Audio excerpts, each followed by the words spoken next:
Right. Thank you, John, and thank you for starting this recording. Welcome, all of the students, and yes, from sunny Florida, and also Mrs. Rackard is also in the house, not too far from me in sunny Florida, and Dr. Neal is in sunny Florida, but up in the Panhandle. All of you Florida State folks. So I really just wanted to quickly, before we get into the content, I wanted to welcome all of you. I wanted to thank you for taking the time to come. I know you've been in classes all day. A lot of you have been on a computer all day already.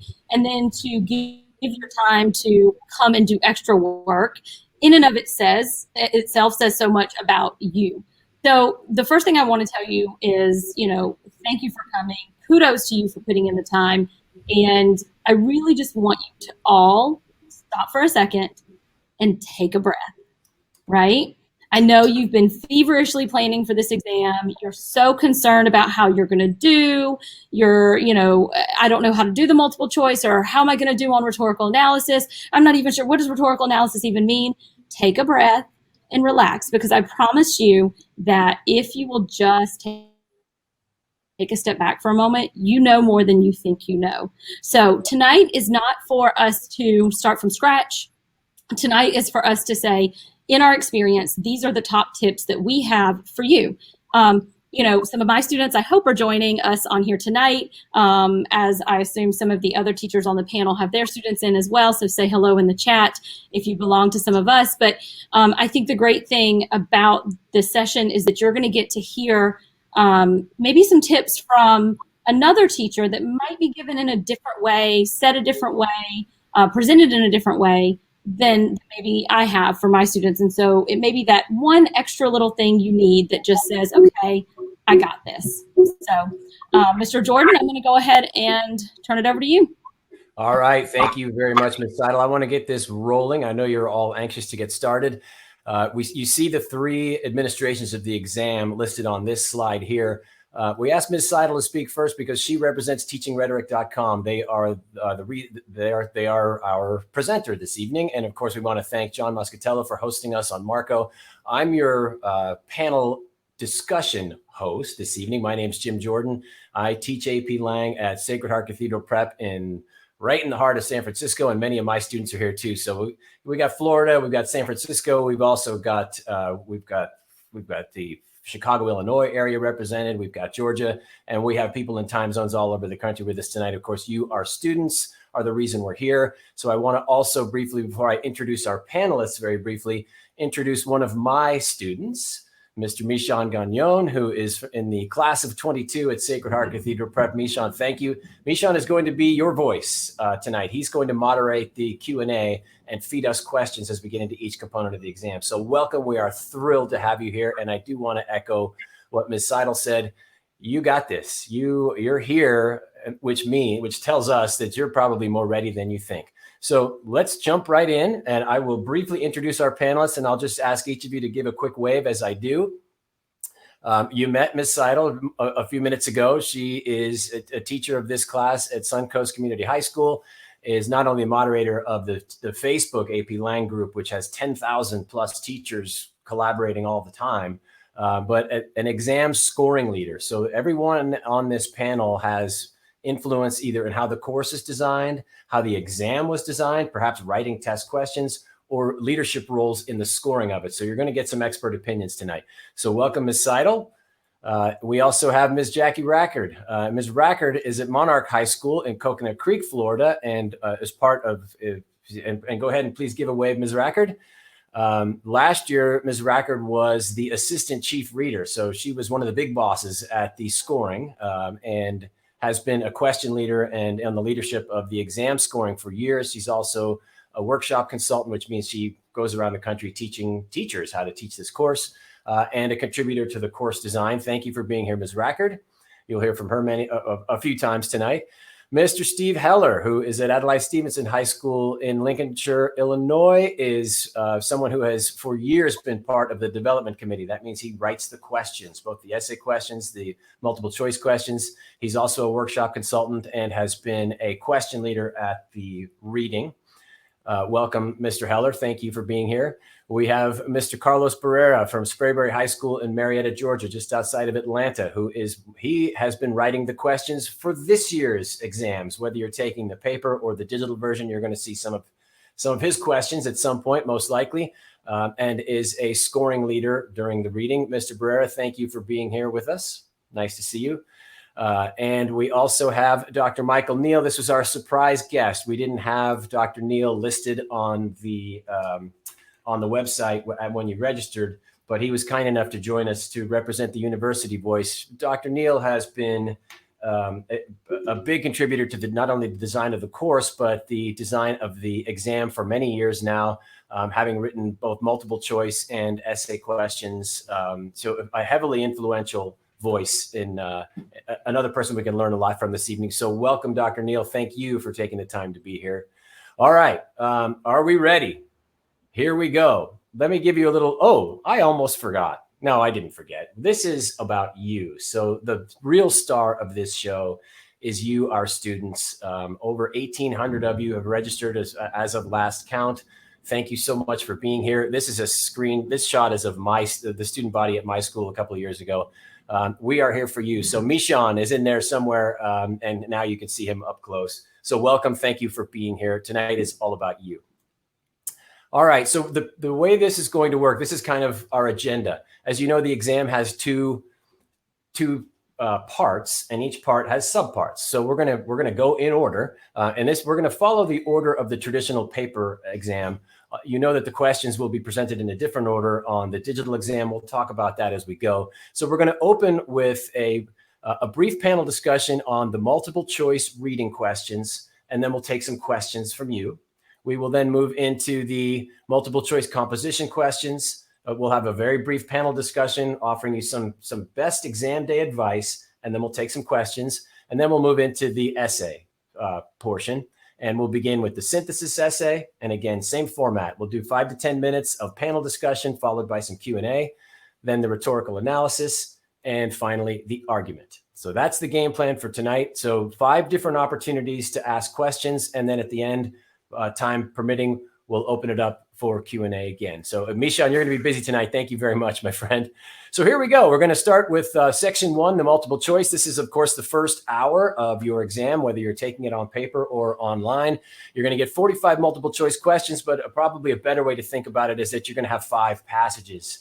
So these are the directions you will see on the exam, no matter which version you're taking. This section consists of selections from nonfiction works and questions on their rhetorical situation, claims and evidence, reasoning and organization, and style. You might recognize those as the 4 big ideas of the course. After reading each passage, select the best answer to each question.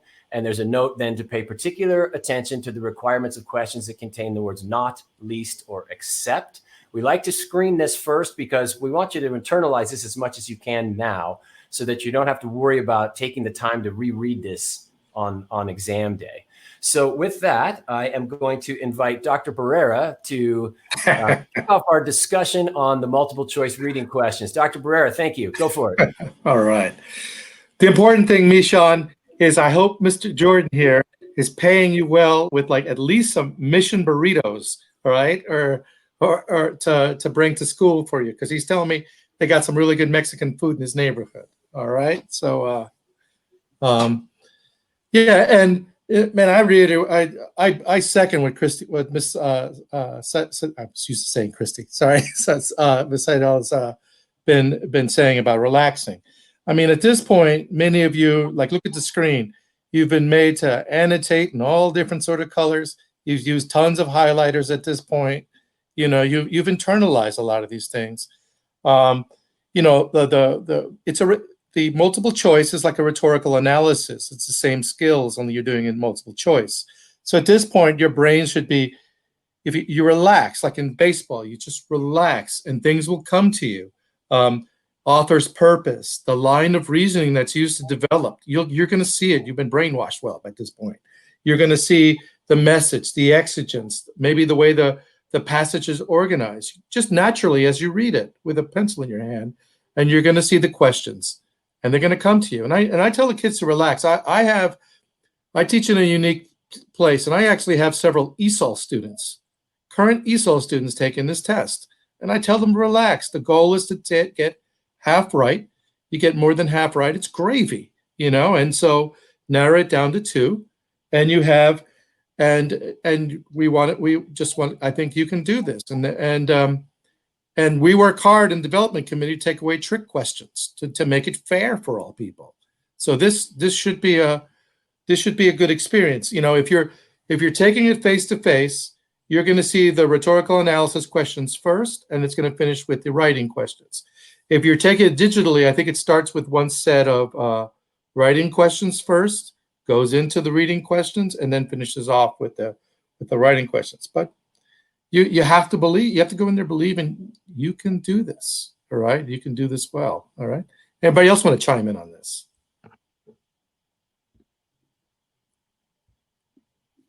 No? We can go in the order here. Go ahead, Ms. Racker. Love to hear from you.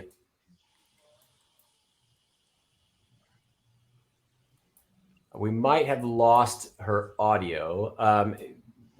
One of the things that let's just go in the order that were listed here. Mr. Heller, would you like to? Yeah, can you hear me, Jim? Yeah, absolutely. All right. Yeah, welcome students and teachers, and good luck to all of you. And I just want to pick up on where Dr. Barrera left off. Part of relaxing, I think, when we're reading, partly when we're reading rhetorically, is that we have 2 things going on in our heads. The first thing is, what's this passage saying?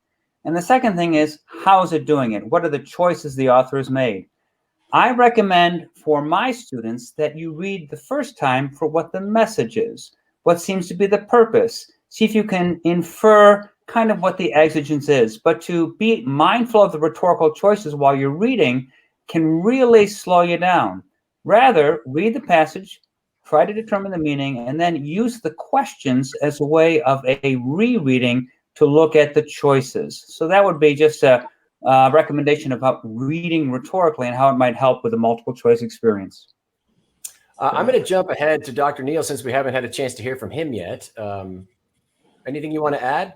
Sure. I mean, I'm happy to talk about this briefly. I'll say for my position at Florida State, and I was a comp director at Clemson before coming here, that we don't have a lot of multiple choice in college when it comes to college writing. So I didn't know, this was very foreign to me that you all did this work. But I want to emphasize what Mr. Barrera said earlier, which is that seeing the process over the years, there are harder passages and easier passages. There are harder questions and easier questions. I'm looking in the Q&A, and someone asked about people struggling with the timing for the multiple choice questions. I would say go to the easier questions first.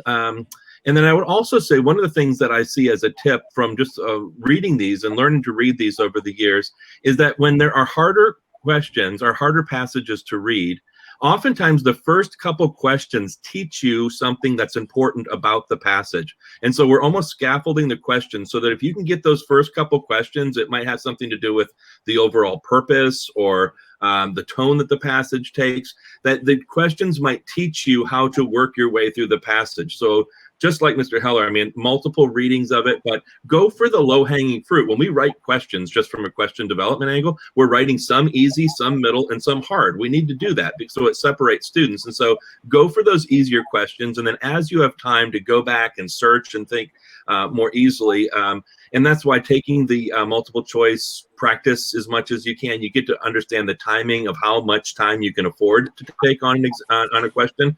But I'll tell you what, getting an easy question right gives you the exact same amount of points as getting a hard question right. And so if you're working really, really hard on a difficult question and it takes too much time, you're going to miss the opportunity for some of the easy questions that might be elsewhere in the passage. So just as a college professor, I would say I struggle with multiple choice at first, and the more I did it, the more I sort of understood the logic of it. And I do think that they try to be fair, and I do think that the questions are scaffolded on each other. Thank you, Dr. Neal. So the other thing to remember too is that the multiple choice section, you're not looking for 90% here. This is the exam is heavily weighted towards the essay. So do your best with each question. If you're taking the printed exam, you can go through, as Dr. Neal suggested, and answer the easier questions first. With the digital exam, you can't go back and forth. So to extend Dr. Neal's advice, what that means is all you have to do is, if you see one that you're really stumped by, don't panic. Do your best with it and get it off your plate. Move past it, because you don't want to run out of time and leave something that you know in the queue. It still works with the digital one too. Ms. Rackard, I'd love to get you in the mix if we can here. Anything you want to add before we move to the next one? I finally figured out how to unmute myself, so I'm hoping that I'm going to stay unmuted. So these are like more like practical things that you can do, and I'm sure you may have heard of some of these things that your teachers have told you. But if you're able to mark on the text, you have paper or pencil situation.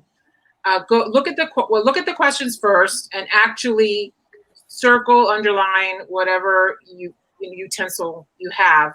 The words like not, least, except, those words right away, because those tend to get students, in a bind when they don't pay attention to those words like not, least, or except. If you are, whether you're doing it digitally or doing paper, pencil, look at the questions first. I always tell my students to look at the questions first. This is a test taking situation. So you want to look at the questions first and then go back to the passage. I don't know if any of my panelists agree with me on that, but that seems to work. My students seem to think that that is very helpful.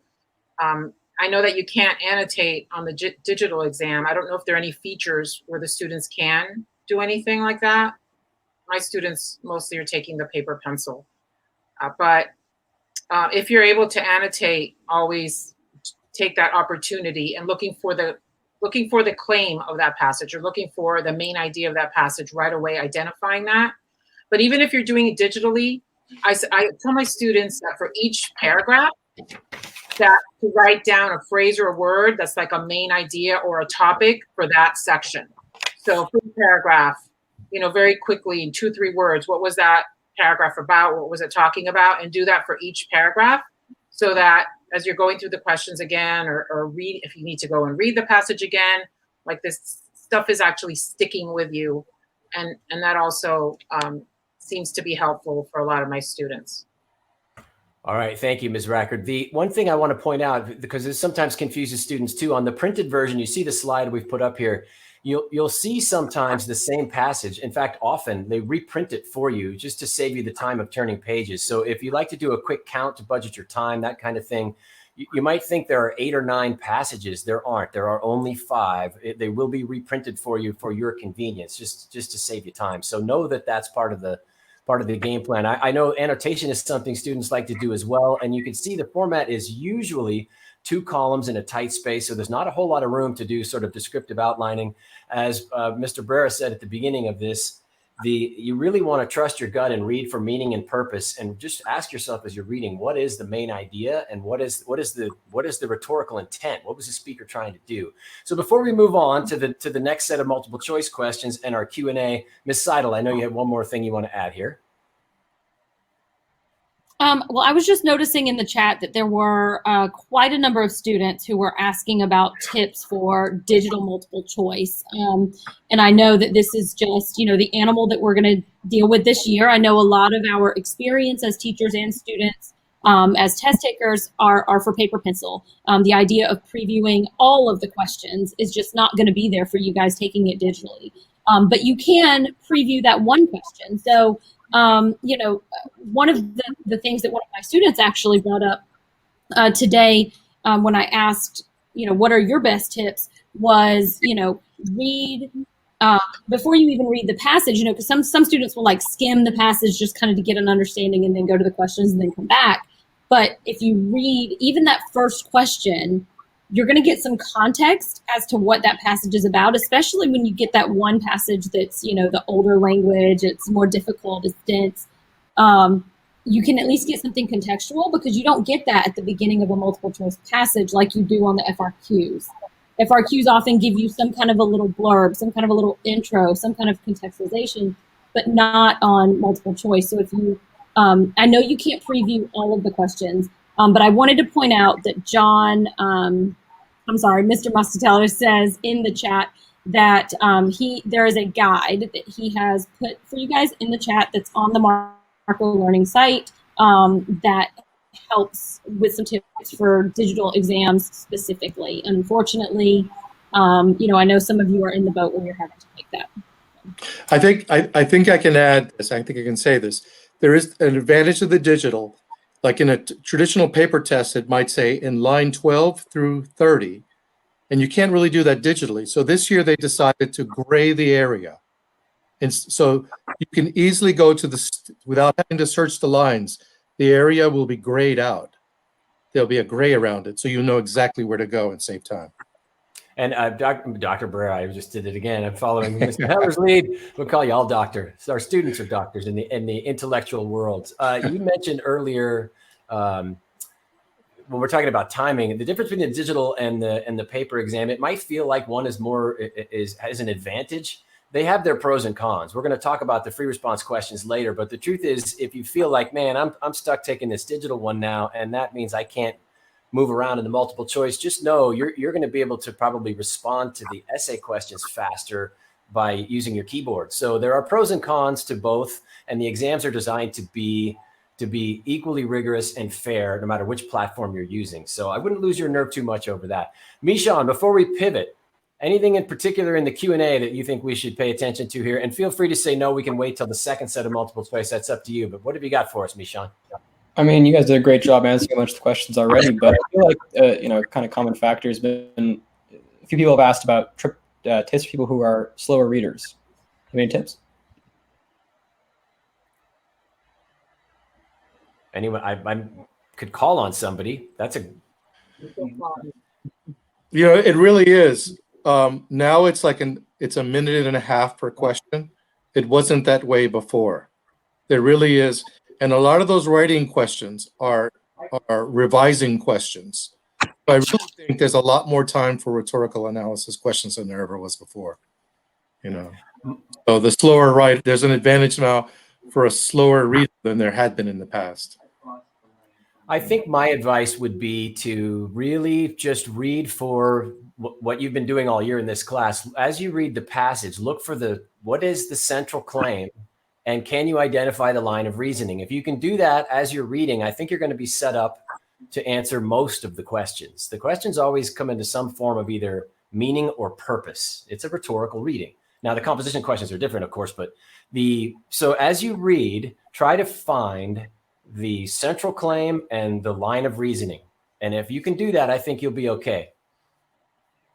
Anybody else want to offer an answer to that question before we move on? You know what? Maybe it'll come up. Dr. Neal, you have your hand up. Go ahead. I was just going to say very briefly, and this may not work depending on the setting, but if you are taking it at home, I think reading out loud, I read better on the screen when I read out loud, and it helps me concentrate. And then you hear yourself, and oftentimes I would say don't bog yourself down with the parts that you don't understand.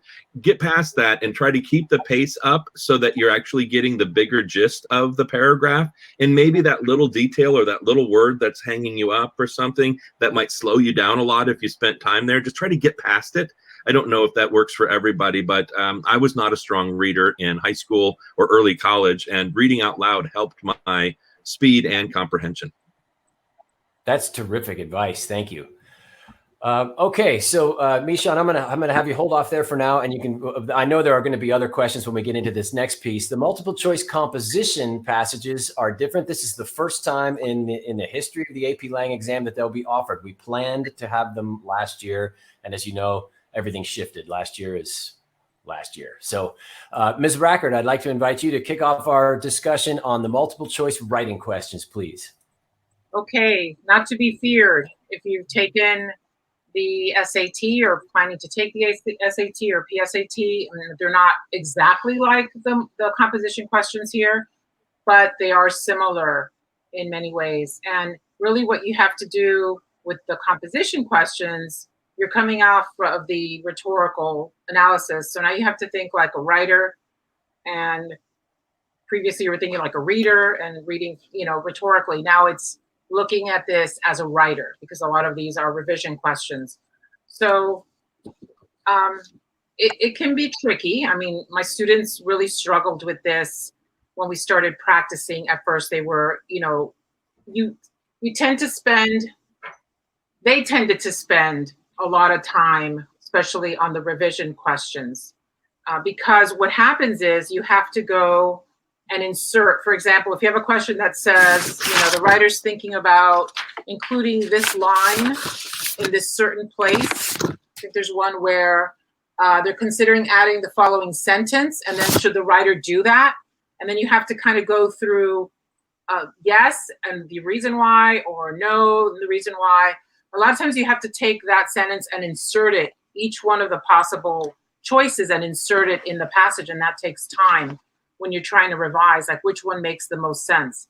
So the recommendation is to try to stick with about 8 minutes per passage. I think that you still should read the passage. I feel like you don't need to read it as intently as you would the reading passages. So maybe you can save a little bit of time there in terms of the students who are slower readers. You should still, I don't know what your teachers have been telling you. I tell my students they should read the passage first, instead of just trying to go to the answers and then go into that passage. Because I found that some of my students were actually trying to do that.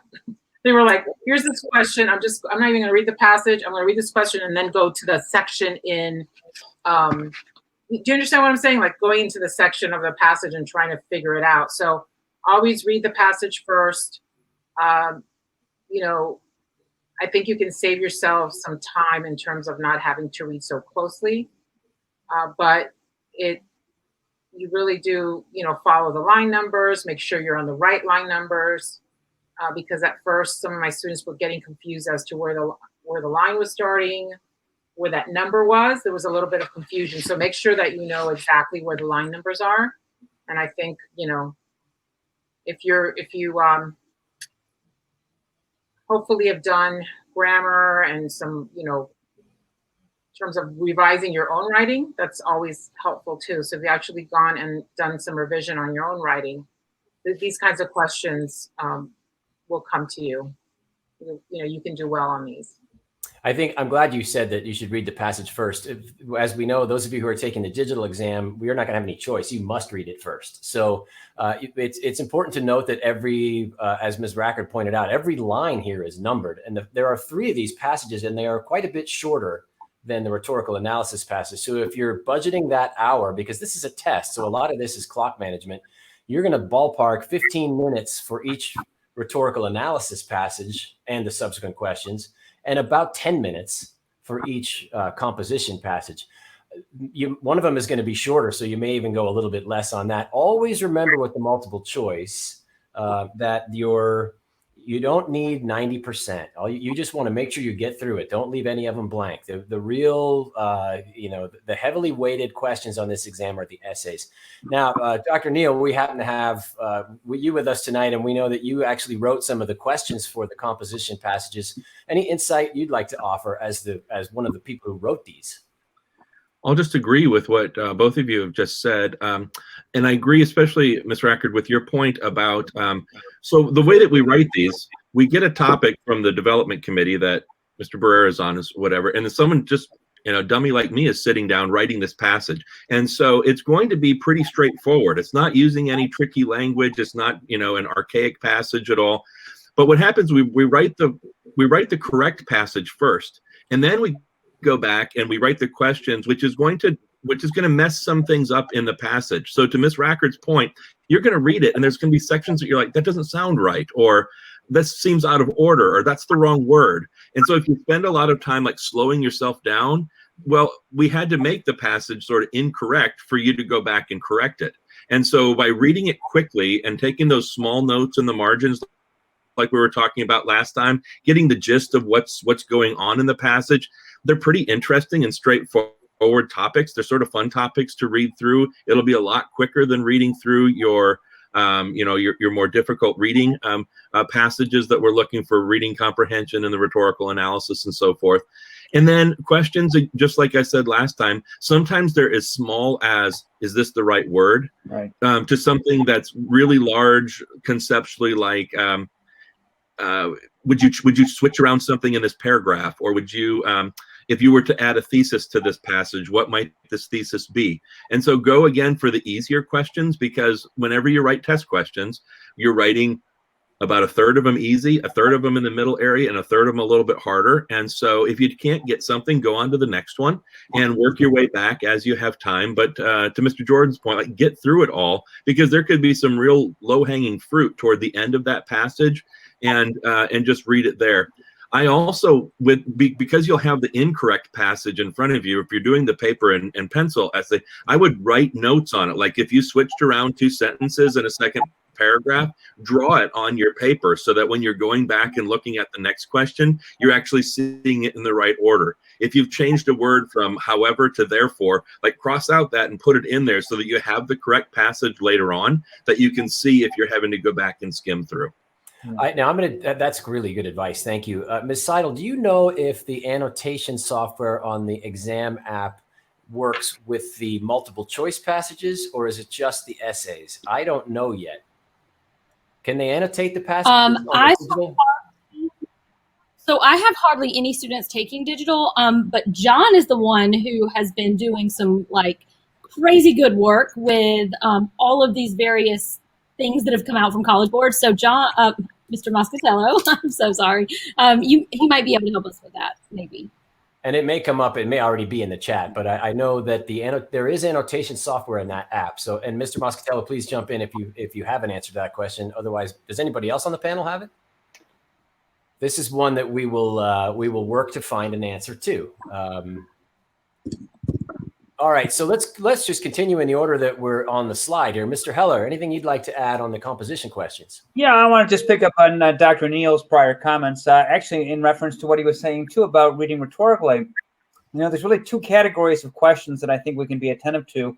One are more what I would call big picture, macro, thematic, conceptual kinds of things. And the other ones are more specific, like word choice, or even in this case, what kind of evidence you have. And for some kids, for some readers, those specific things like the choice of words, the transitional word, the choice of evidence, that's low-hanging fruit. And as Dr. Neal said, you know, that's worth the same point as I think questions that are more abstract. For example, questions about line of reasoning, questions about claims or overall purpose. And I would say to my students the same thing that I say about reading rhetorically, that even though it's a passage about composition, try to read it first to see what the overall purpose and message is, because when you start to make changes or revisions, the ability to see what that purpose or message is will align your thinking to whatever you think it should be. In other words, you're looking at the big picture and then making interpretations from that. Mr. Barrera, anything to add? Thank you, Mr. Heller.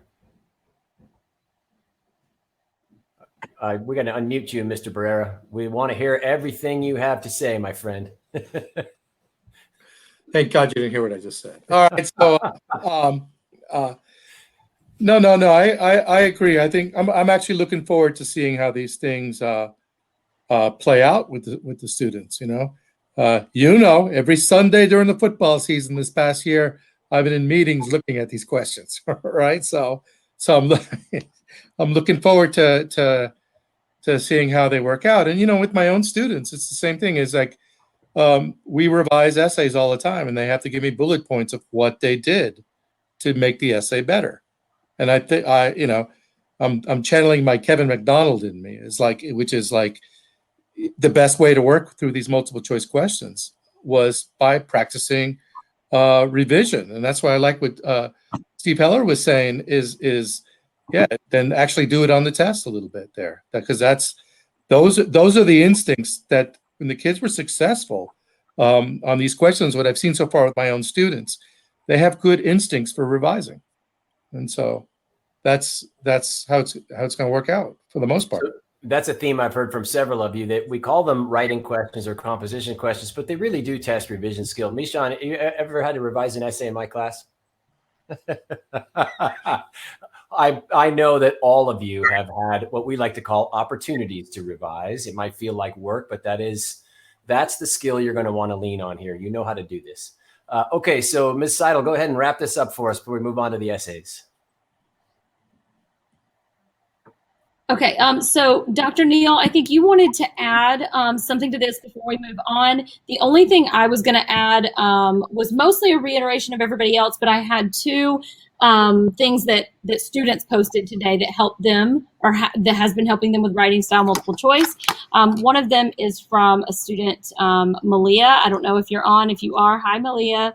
And she actually says basically the same thing that you guys were saying about watching for things that don't seem right as you're reading up front. She says, pay attention to grammar mistakes and sentences that don't align with the line of reasoning the sample passage is going for. There will probably be a question on that wrong sentence. So keep it in your mind as it'll help you answer those questions faster. And then the other comment was, and this is from Jack, and he says, if it is asking for contradiction, continuation, or validation of a point or claim, I look for the correct transitional words that would represent those things, and then choose the answer choice that makes the most sense. So he actually found a way to look specifically for certain transitional words. So anyway, I thought those were two pretty good tips for my students. And Dr. Neil, I'll let you finish this up. Well, those are excellent. That's really smart. I'll just say really briefly, I think that the skills, back to what Ms. Rackard said at the very beginning, you're trying to get into the mindset of the writer, not a reader here. And from my perspective, even though this is a new type of question, I'd like to see more of this kind of thinking, because at the end of the day, I want to see how people think as writers and the choices you would make as writers. And it's hard to get at that in a large standardized test. And so the material here, while a little bit different from what we've done in the past, what we used to do is just see rhetorical analysis, reading comprehension. This gives us material, I think, that's quite valuable as you think about which students are ready for college level writing and beyond. All right, Mishan, what have you got for us? I think that, this is kind of more general, but a lot of people are wondering what the exact differences are between the online and paper exam. Because I feel like, communication between you guys, who are especially the experts on this, is important. I know you mentioned that there was different highlighting for the online exam. So what are some big differences that we should be looking for? Are you specifically speaking to the multiple choice here? Why don't we keep it limited to that? Yeah, for now? This is about the multiple choice in particular. Okay. Yeah. And Mishan, I think one of the chief differences, it has to do with test security. And so that is why, I wish we could let the students toggle back and forth through all the questions. But in digital, they're going to have to handle the questions one at a time. And it is for security reasons. Where in the paper test, you can go back and forth. But like I said, there are advantages to digital. They're going to highlight things for you that'll save you time reading. But the catch is you got to handle the questions in the order that they come, and you can't go back. You can't go back if you skip a question. All right. That's the key difference, I think, is that you're going to have to do these things in order. You know how to do each of them anyway, so I'm not sure how much more of an advantage it is to be able to choose the order you respond in. You've got 60 minutes to get through the 5 passages, and then you're going to have 135 minutes to get through the 3 essays. Now, listen, the Q&A section here also we can respond to these questions by typing answers too. So if you're following the Q&A, you might find that some of the questions you brought up have been answered in the Q&A section, just in the chat. So it's not the chat, actually, it's the Q&A. So keep that in mind. We're trying to respond to some of these questions as they come up before we even discuss them. All right, so let's move on to to part 2 of the exam, which is the essays. And this, again, is the part that is worth the most for your score as well. So this is where we want to spend most of our energy. You do have 2 hours and 15 minutes. You've got 3 free response questions. The College Board gives you some parameters. They like to recommend that you spend 40 minutes writing each of these essays, and then there's an extra 15. I've heard it broken down several ways. You could call it 45 minutes per essay, or you can budget your time any way you want. This is true, by the way, no matter which version of the exam you're taking. The 135 minutes are yours to slice any way you like. In the paper version, the traditional version, question 1 will be the synthesis. And the idea is that you spend 15 minutes reading the topic, the sources, and then planning your answer before you respond. Then question 2 is the rhetorical analysis. And then question 3 is the argument.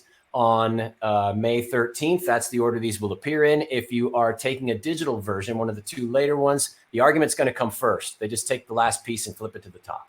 So you'll start with the argument, then you'll have the synthesis, and you'll finish with the rhetorical analysis. And then there's this line here from the directions. Again, we want to read this now, and you kind of want to commit this to memory before exam day so you don't have to think about this. You should know when you see it, oh yeah, this is the synthesis. I know what to do. So section 2 of the exam requires answers in essay form. Each essay will be judged on its clarity and effectiveness in dealing with the assigned topic and on the quality of the writing. Quality is far more important than quantity. You should check each essay for accuracy of punctuation, spelling, and diction. You are advised, however, not to attempt many longer corrections. That's new language this year. And I think it's excellent advice because we always read these as timed drafts written under stressful conditions. Nobody's looking for perfection. So this is the best you can do in a rushed first draft. We're looking for thinking. So don't lose your nerve too much over grammar and mechanics. Just write clearly. That's my initial piece of advice.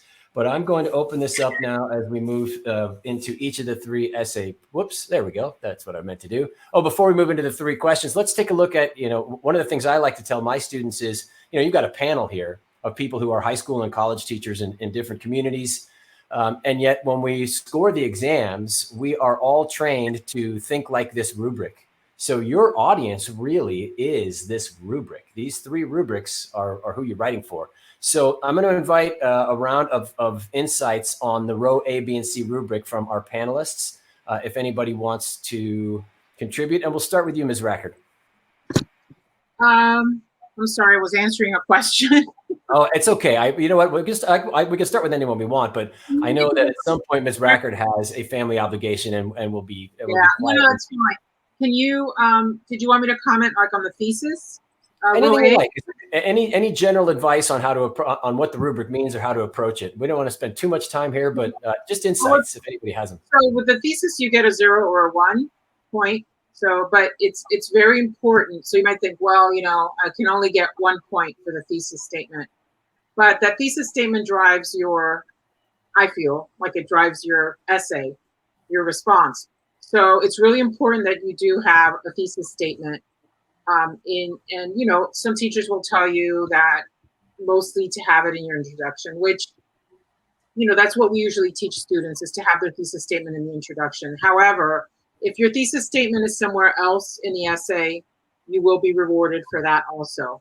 So make sure that you are addressing the prompt. Someone had just asked about, how much time should I be reading the prompt? Can I just skim it? Don't skim the prompt. Read the prompt carefully. Make sure you know your task so that when you develop your thesis statement, that you're addressing that prompt and your thesis statement shows that. And that you're ready from there, where you're going in terms of your evidence. And I'm just going to open this up. We'll take 2 more comments from panelists on this before we move into the synthesis. Anyone? Go ahead. Ms. Seidel, I see you have a hand up. So this is only because I've seen this in a number of questions that just came through over the past few moments. Questions about how do I handle time and how can I write my essays faster so I don't run out of time, et cetera, et cetera. So this is, there may be old school traditional teachers who are going to throw rotten tomatoes at me, but my answer to that is if you know that timing is an issue for you, my suggestion is make your introduction and your conclusion bare bones. Get into your essay. If you're looking at that rubric, the heart of the rubric is your evidence and your commentary, really expanding on your ideas. If you're short on time, you don't have to give a long, 5, 6, 7 sentence, introduction to this whole thing. And you don't need some long conclusion that's reiterating everything you said and all of that. That's wasteful when, what is it we're looking for? We're looking for the complexity of thought. So that was just one thing. In terms of the rubric, if you're looking at that rubric, the meat of it, the heart of it is coming in row B. And I'm assuming, we will all, in each of the different essay types, we'll talk about how to best get that row B point, because another question that has already come up is, how in the world do we get from a 3 to a 4 on row B? That seems to be like, I'm pretty good. Like, I'm decently good, but how do I get from the 3 to the 4? So if we can touch on that as we get into the essay types, that would be awesome. And that's where you're going to hear us all talk about the phrase line of reasoning. So you will, I mean, I think it could be renamed that. Sophistication is something we're not even going to address right now because that is a huge, huge topic in everybody's classrooms these days. But there are some really cool ways to think about it, and we'll get into it as we get into each essay. So thank you for your insights on the rubrics themselves. Do remember, though, that you should definitely familiarize yourselves with these if you haven't already, because this is your audience. You are writing. We are all using these to judge these essays at the reading, and we refer to them constantly. So you want to make sure that you're really familiar with them. Okay, we're going to move into the synthesis now, and that will be, again, the first essay task for those of you who are taking the paper version. Of course, you can answer them in any way you like. It'll be essay question number 2 for those of you taking the digital version. Mr. Heller, I'm going to invite you to kick off our panel discussion on this one. Sure. And so with the synthesis task, I think it's good to be a student of the history of the exam. This question appeared in 2007. If you look at more recent versions of the synthesis task, there's essentially 3 kinds of questions to be attended to. Number 1 is what we might call argumentative, or you take a position for or against something, or you might qualify. The language is typically defend, challenge, or qualify. One we call more of an explanatory synthesis, where we look at the factors that we have to consider before moving in a certain direction. For example, more recently in wind farming. And lately, though it's been a few years since we've seen this explicitly, though it's on the College Board website, we offer recommendations or solutions. For example, what role, if any, should public libraries have in the future?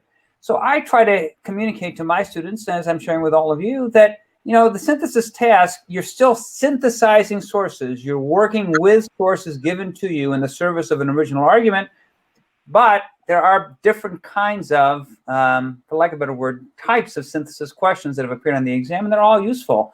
Argumentative, explanatory, and recommendations. And before we pivot to our next panelist, just a quick glance at what the prompt will look like so that you know when you see it that this is what you're dealing with. It will always take this shape, regardless of which of the 3 types it is. As Mr. Heller mentioned, there'll be background on the topic, then there's the task itself, and you get a brief source list. These bullets align with the rubric, by the way, so they're helpful. You don't want to spend your time reading these bullets on exam day, though. You want to get right into the topic, the task, and then you're going to get 6 sources. And remember that 2 of them are going to be, 4 will be text-based sources, and 2 of them will be, one might be an image, one might be a graph, but they will be database sources. So that's what you're going to be presented with, and you've got to budget your time to get through all of these. Ms. I do have a question. Oh, yeah. Go ahead, Mr. Barrera. Bring it on. Yeah. All right, let's go back to that public library. I'll ask your opinion on this one because I've been working on this. If I'm a student, I have a history of going into the public library. Should I have an opinion on the argument before I start reading the sources, or do I need that time to read the sources to come up with my opinion? Can I answer that question? Yeah.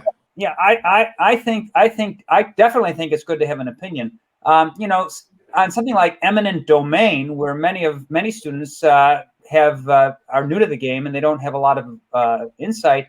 That's a different story.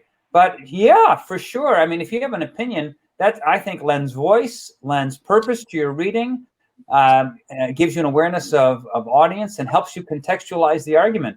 So I would say absolutely it's okay to have an opinion, as long as you stay truthful to what the sources are doing, so we don't just have confirmation bias. So I'm just going to find some sources that agree with what I have to say. Right. Oh, awesome. Ms. Rackard, any advice you'd like to offer? I definitely agree with that. Someone had asked in the chat about how do I, which is a great question. How do I write an essay that's not source driven? So I think all of us, what we've as readers, we've seen students who summarize the sources. They have to use their 3 sources, and so they're just kind of summarizing, and then they kind of come up with their own conclusion based on what they've summarized in those sources. I think it's important to try to have an idea of your position about this. You've read the introductory information. Please take time to read. Spend those 15 minutes reading the documents. You really need to read the documents. And if you are, I don't know how the digital works. I don't really know that much, but if you're reading the source digitally, just write down on a piece of paper, like what, is it what position are they taking in terms of this topic? So just write like 2 or 3 words, a phrase, a short sentence about what position they're taking about this. And then if you have time, you can start grouping the sources. So like these 2 sources go together in a way, maybe they're talking about the same event, or they're from the same, newspaper or whatever, however you want to group these. And then also sources that like are counter arguments. So start thinking about how these sources can work for your position that you actually are creating. You're taking a position. It's not like sources summarizing. Yeah, go ahead. Well, you're describing synthetic reading, which is something I think a lot of students don't think about. The synthesis really starts as you're reading the sources. So I'm really glad you said that. Even if you're taking the digital version, as Ms. Rackard says, keep a separate sheet of paper on your desk, and maybe even already have a grid there where you can map out A, B, C, D. You're going to get 6 sources, and what you're looking for is concepts you can use in your line of reasoning. That's how you avoid writing a source-driven synthesis, as Ms. Rackard says. So you're reading not just for the pros and cons, but also this is the wind farms one that you're looking at, the 6 sources. 2 of these sources talk about negatives of wind farms. One is visual blight and the other one is noise. I could fuse those 2 sources. I could bring them in as evidence in support of maybe my counterclaim that there are downsides to wind farms, and then pivot back to the saying there are economic benefits, and then use 2 of the sources which speak to economic benefits. So as you're reading and taking down notes, you want to look for concepts that emerge across multiple sources so that you can use those concepts to build your line of reasoning, and then use the sources to support the reasons within your line of reasoning. And suddenly you've got a synthesized line of reasoning instead of just a mini report on the sources. It takes a little practice, but it's something you can do. You've been doing it with argument essays all year long. Anyway, I'm not supposed to be contributing the editorial commentary. Dr. Neal, anything you want to add?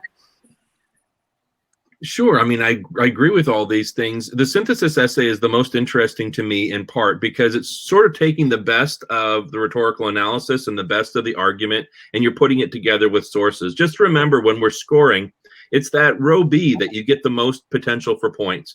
And in order to get up there in that 3 and 4 range, you have to have sources plus commentary. Commentary are your ideas and your processing. And so sometimes students hide behind the sources a little bit. And I think that's what you're all talking about with source-driven pieces and so forth. And so just know that if you're really going for those top scores, you have to do something with it. And what do you do with it? Well, read it rhetorically. Look at those very short. Is this a newspaper article? Is this an advocacy website? Is this a parent who's upset about something? Like, actually employ what you're learning on the other sections in argument and rhetorical analysis to the synthesis.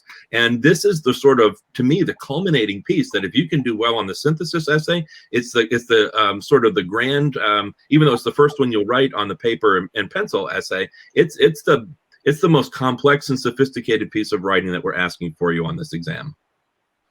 Ms. Seidel, any thoughts before we move to analysis? And I know we're going to mention this probably a little later, even though it's the first one listed. Those of you taking paper pencil, if you want to do it last, you can.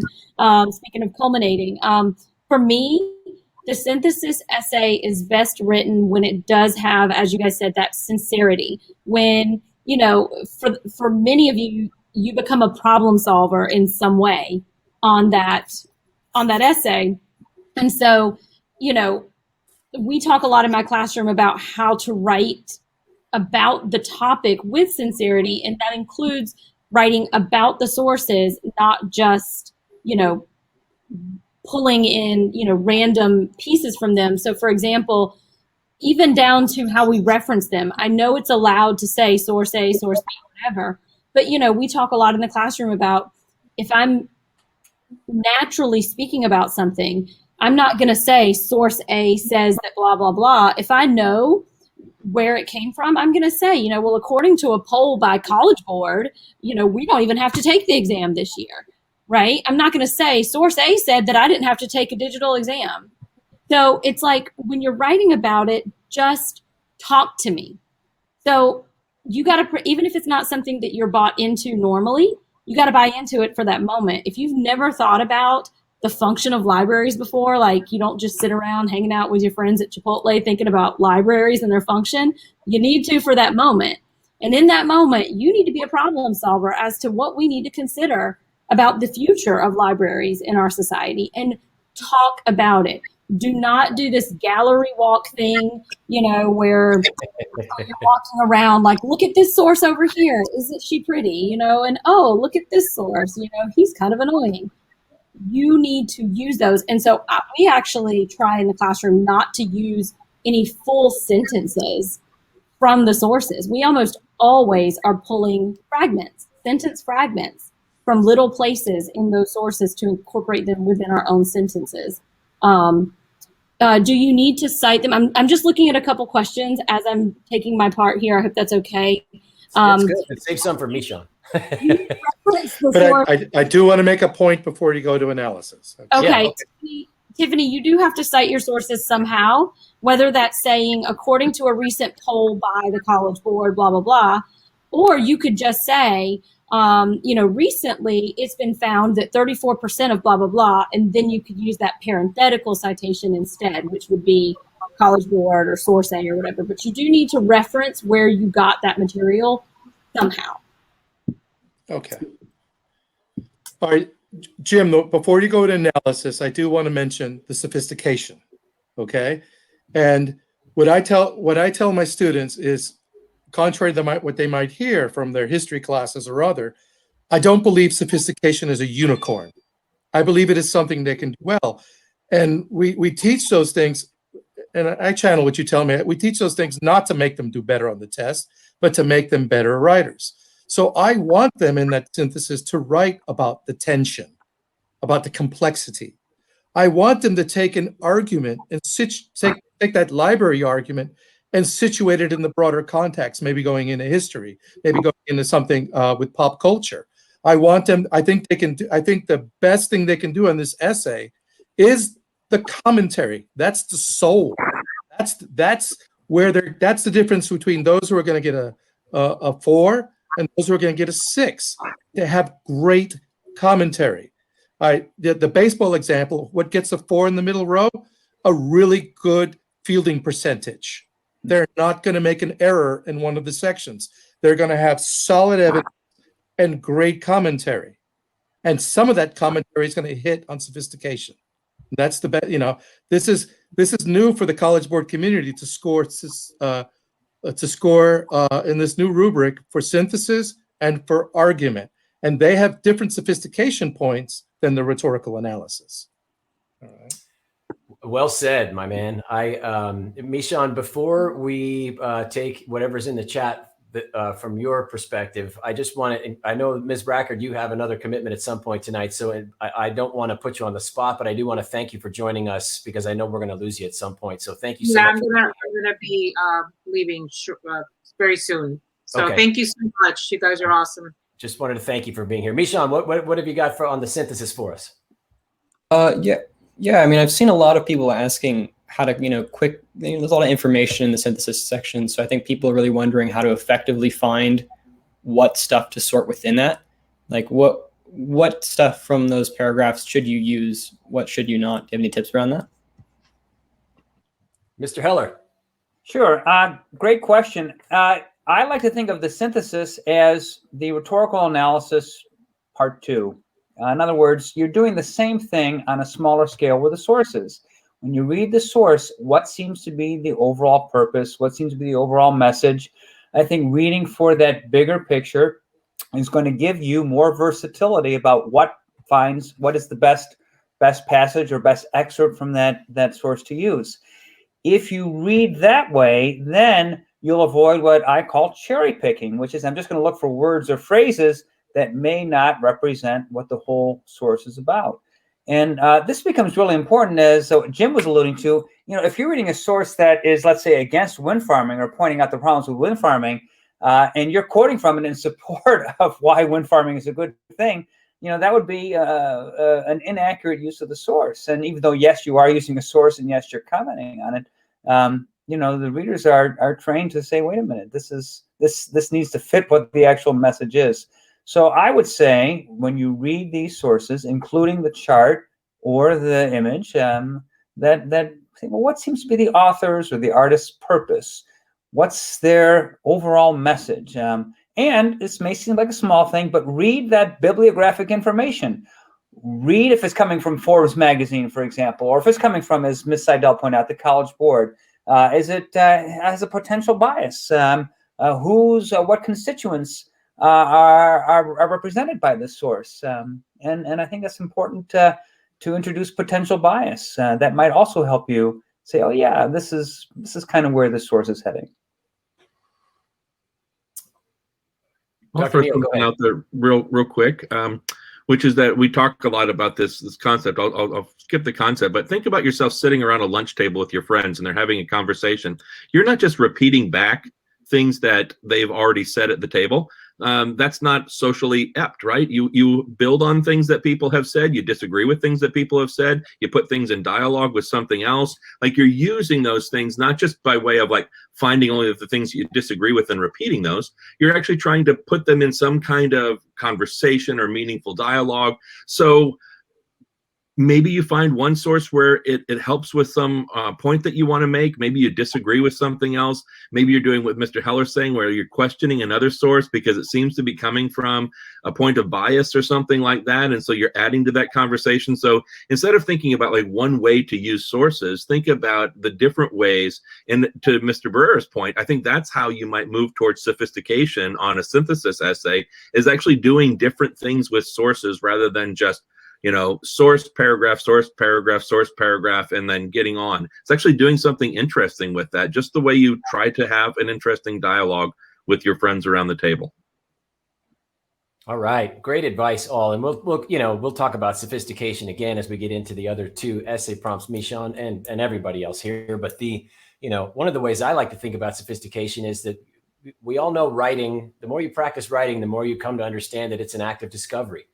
And as you're writing, you're going to make new meaning. So what I'll tell my students is, to earn sophistication on the synthesis, you want to have something in that essay that your reader might not figure out just from reading the sources and the prompt themselves. What can you add as you're synthesizing? And that aligns with everything everybody's saying here. So it is absolutely something all of you can do. And there are going to be essays where the topic meets you right where you live, and you're going to get sophistication point for that one, whether you want to or not. Sometimes it's just a matter of getting the perfect pitch. I'll continue Carlos's baseball metaphor. All right, let's move into rhetorical analysis. Stop me from editorializing. I'm doing it again.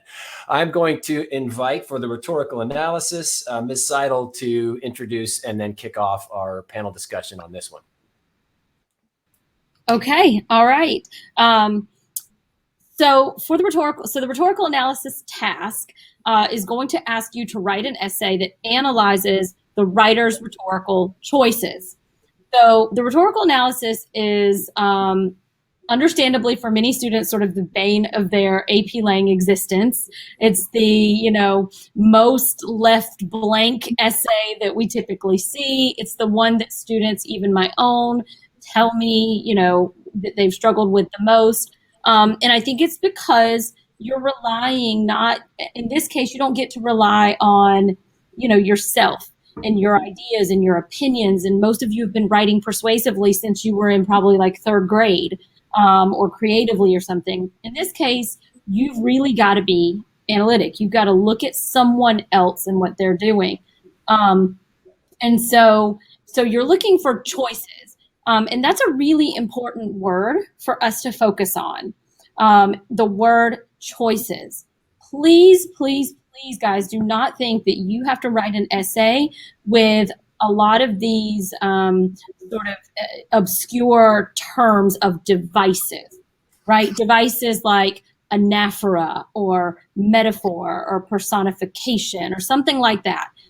You can throw, if you know those terms and you find an example of something and it's worthy of talking about, that's one thing, but you don't need to rely on devices. Rhetorical choices is way different. So we use a lot of, speaking of metaphors, in my classroom where we talk about analyzing rhetoric, and I say, you do it every day. when you know that you want to go do something this weekend and your mom is a stickler for your room being clean or your grades haven't been so good, you're going to go to her first and show her those, that last math test you got. Look, Mom, look how much better I did on this math test. You're going to go clean up that bedroom, right? There's no device. We're not maybe we can call it manipulation. I don't know, but it's a strategy. It's a choice that you're making to preemptively do something that Mom wants so that she will be more apt to let you do something you want. So my best advice, I'll just jump right into this and then kick it to everyone else's advice on the rhetorical analysis so that it's not so scary. My best advice is to sit back for a moment and think, why was this person writing this or saying this, right? Because it's usually going to be a letter or a speech of some sort, whether it's a eulogy, commencement address, whatever.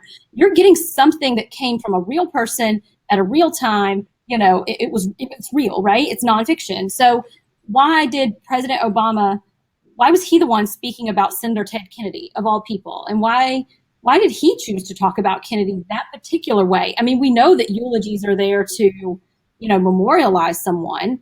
Well, duh, right? We hope that that's what's going to happen at a eulogy. But why did he eulogize him that way? Why did he choose to focus on this part of his life versus that one? Choices. So the tone that they use, the particular examples that they might use when they're appealing to, Abigail Adams when she's trying to tell her son, dude, we've given you all of these great things in life. Like, you kind of need to step it up and live up to our expectations, boy, right? Choices don't have to mean devices. And that is my soapbox that I will get off of. So I don't know who's next, Jim. I was but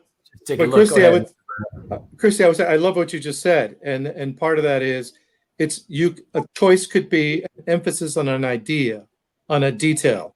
It doesn't have to be a rhetorical device. It could be an idea-driven thing. All right. Mr. Heller, anything you want to add? Yeah, I just want to comment on the stable language that has been a feature of all the prompts, but particularly with rhetorical analysis.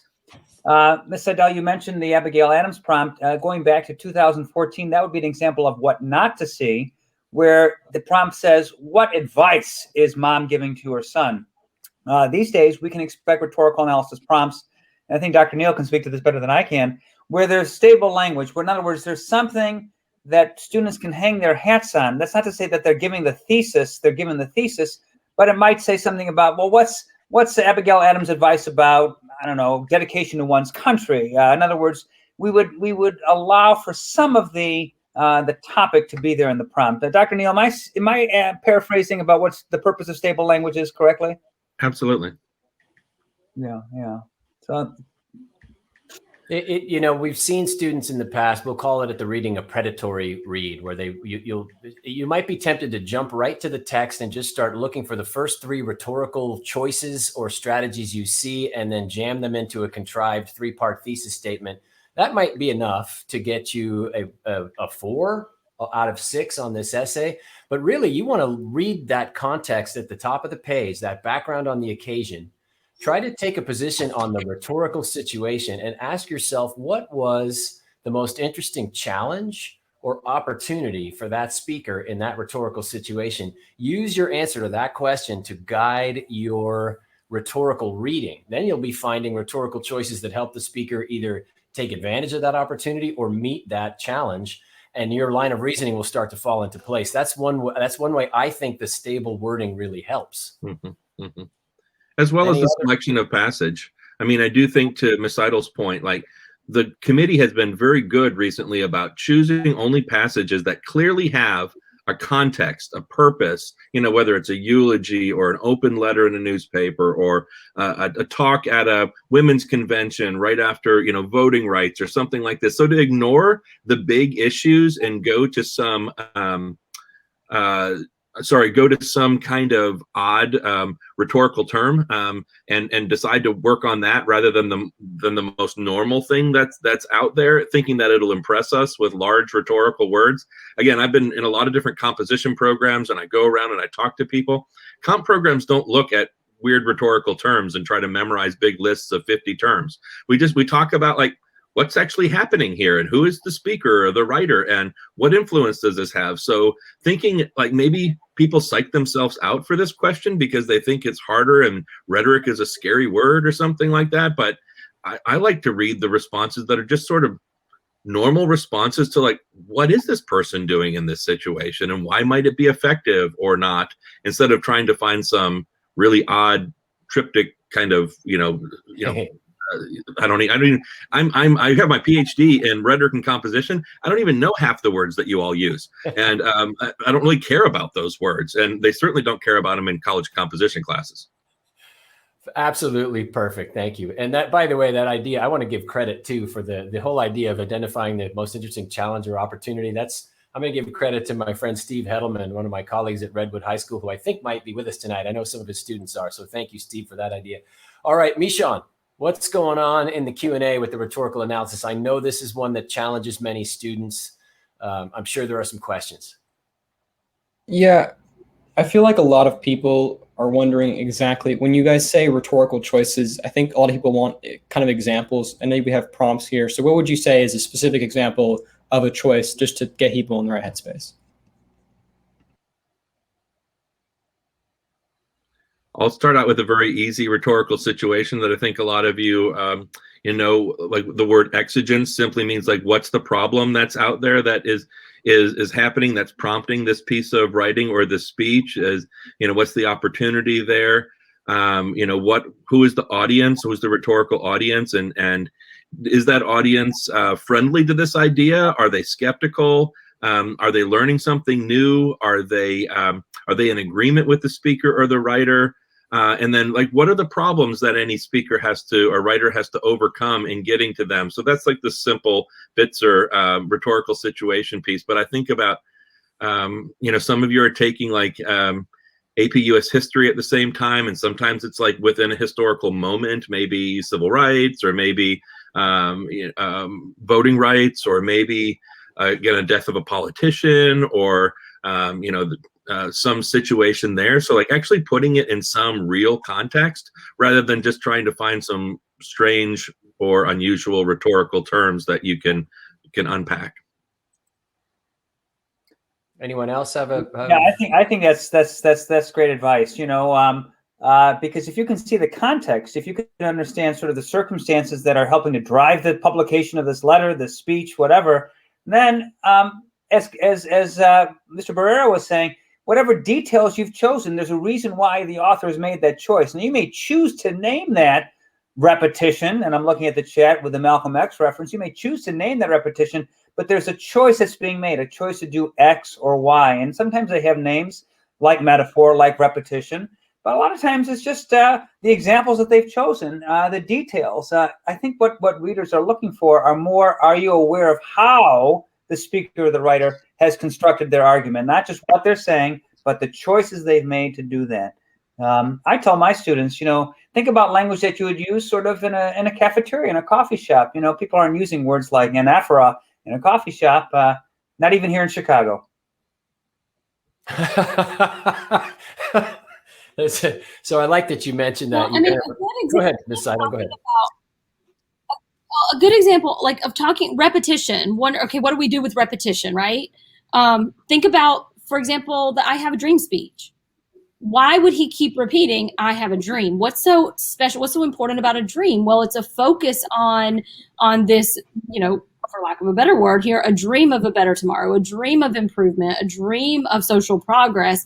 And so he wants to keep focusing on, you could even say in this case, the use of dream also focuses on the fact that it's not something during his life that is, something that he's seeing as realistic. And so for him, it is only a dream, but he's hoping that it is an optimistic dream. So why is that particular word repeated? That's what you're focusing on. So those of you who are asking, what do we do with repetition when we notice it? Well, why is that? Why that word? Of all words, why pick that one?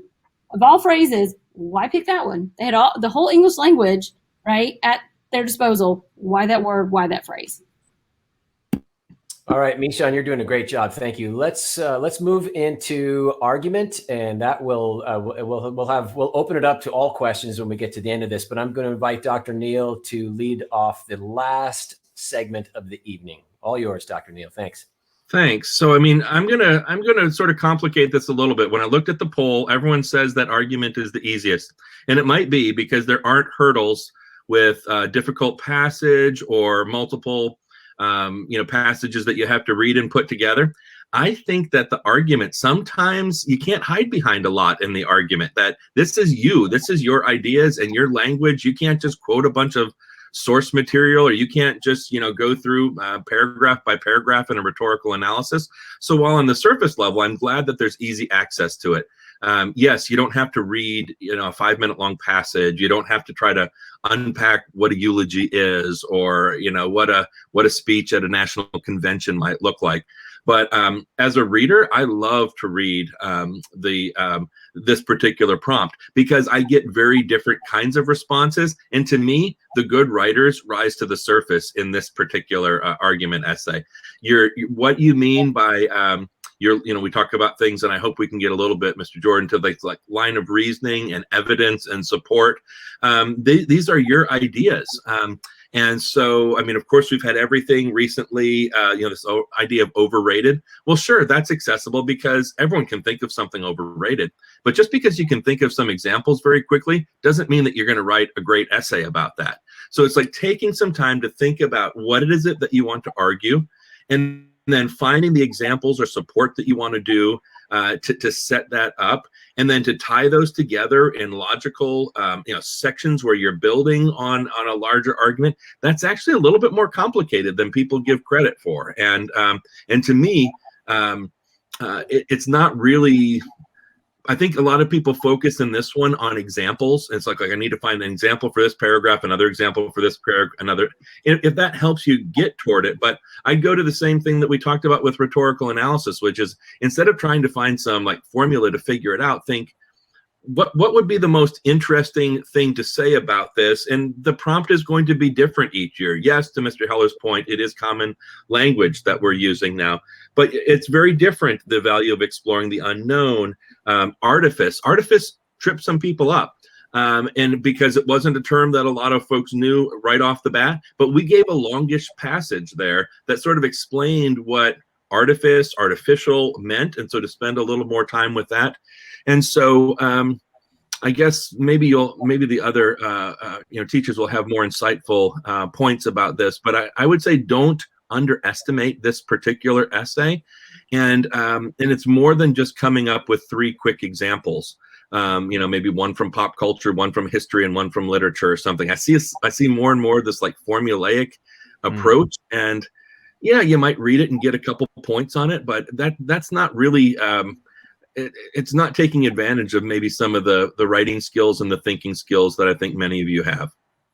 Dr. Neal, I love that you said that, because I left this slide up a little longer because the bullets, which align with the rubric, the 2 middle bullets point out, they use the phrase line of reasoning, and they're not asking you to provide evidence to support your thesis. Right. They're asking you to provide evidence to support your line of reasoning. Notice the word line, that phrase line of reasoning appears 3 times.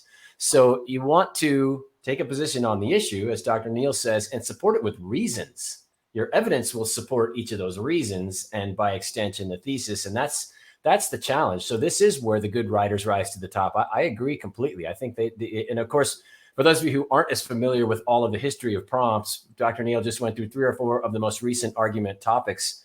They're all available on AP Central. You can certainly, you're all used to AP Classroom now, but AP Central is a public space where you can go into the exam tab and you can see the exam prompts, all 3 prompts from the last 20 years. And it might be worth, if you have time, skimming them and just looking at some of the topics too. All right, I'm again talking too much. Let's hear from Ms. Seidel. We're going to go right in order here. Okay, I'll make mine super quick because I may run out of battery here in a second. So my one of the biggest things I notice personally on argument is one of two things. Students do struggle with the abstract nature of some of these argumentative prompts because, so synthesis, as you're like this problem solver, something very worldly.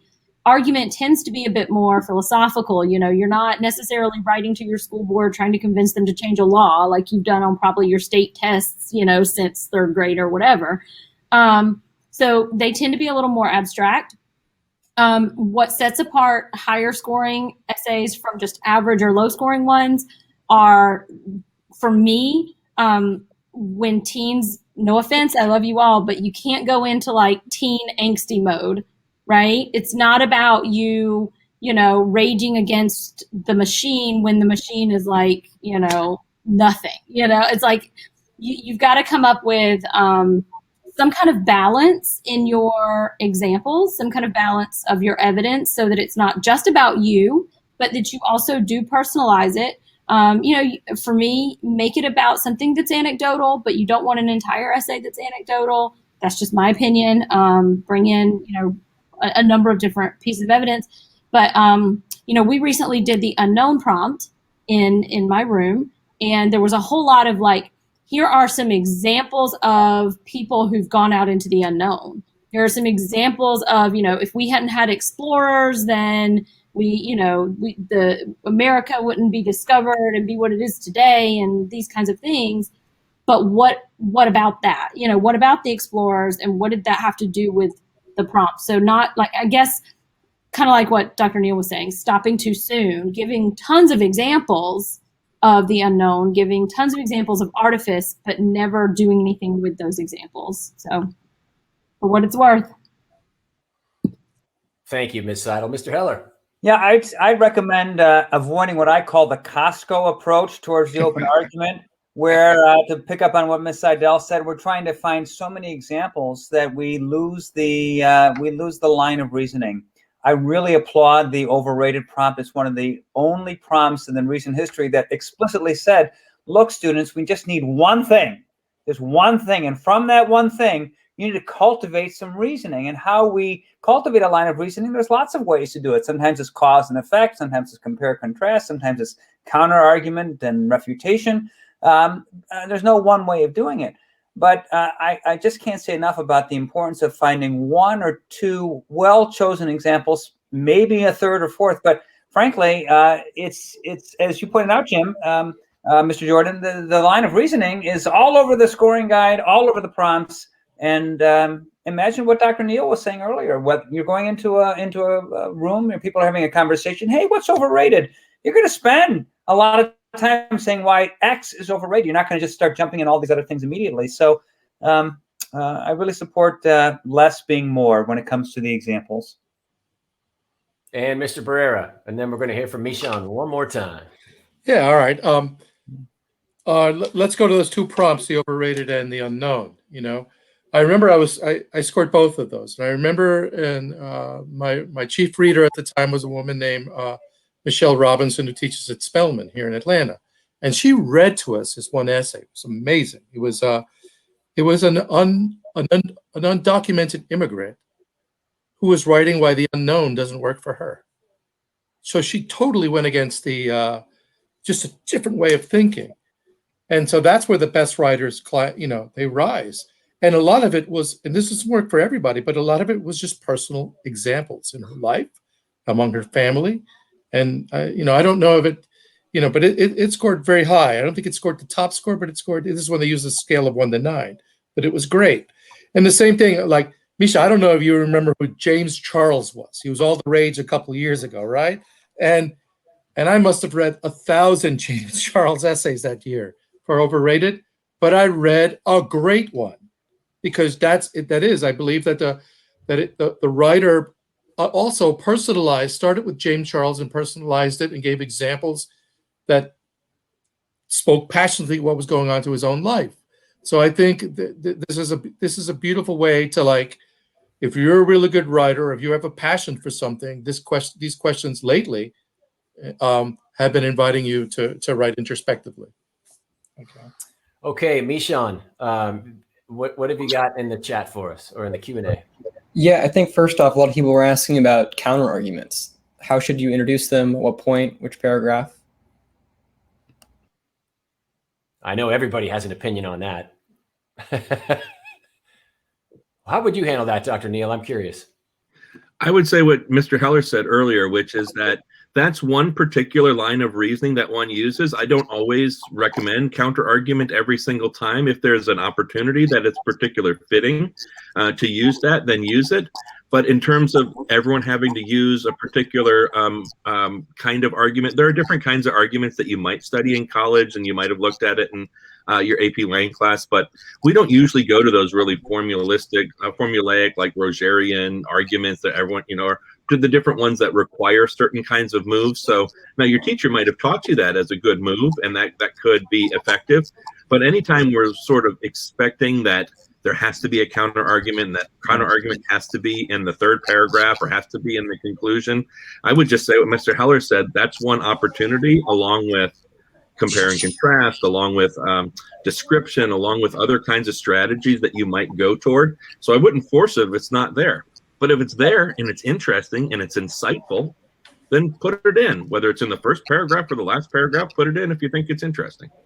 Yeah, and I would just add too that counter arguments tend to emerge more naturally when we have an audience in mind, and so that if you can identify in the open argument a rhetorical situation, much like Mr. Barrera, your example of that student arguing against the unknown, then there's an awareness of what that counter argument is because you have established that rhetorical situation. Otherwise, it's kind of artificial. I mean, again, going back to the overrated prompt, it's much more of a comparison. You're comparing audiences, you're comparing perspectives, but to say that their counter argument lends itself well to that one, I think would be a tougher stretch. Can we, I know we've got to close this down within about 60 more seconds.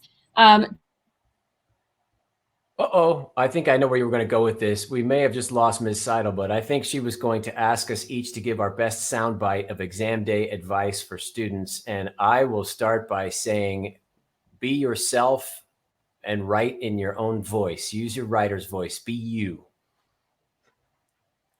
Mr. Barrera? You're muted. No. I would take that. Be yourself, but be passionate. Don't be afraid to be original in writing don't follow a formula, go for, I'm a Jedi Knight, right? I go with feeling, right? So. We'll save you for last, Dr. Neal. Mr. Heller, soundbite on exam day advice. Get plenty of rest and eat well enough to stay strong from start to finish. Dr. Neal. I've been working for AP Lang for a little while now. I think it's the best high school writing curriculum that's out there. I think that the course is more important than the test itself. If you do well on the test and you don't have to take as many college writing courses, I'll miss seeing you.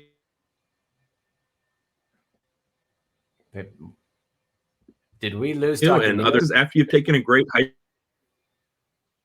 if you take a great writing class after you take a great high school writing class, that it's not the end of the world. That whatever your score is, you've taken a great course with a strong teacher, and there are other strong teachers in college that you can learn more. Writing is never something that you achieve and that you never get better at. You're always getting better at it, and you're always looking for opportunities to improve. All right, Mishan, anything else that you've got us for about 10 more seconds? Anything? You've done a terrific job tonight. I want to, on behalf of all Sacred Heart Cathedral prep students and everyone else who joined us this evening, I want to thank you, Mishan. I want to thank all the students who joined us tonight. This recording will be available in case you want to go back and re-listen to any parts of it. But we wish you the best. We know you're going to do well because you're here.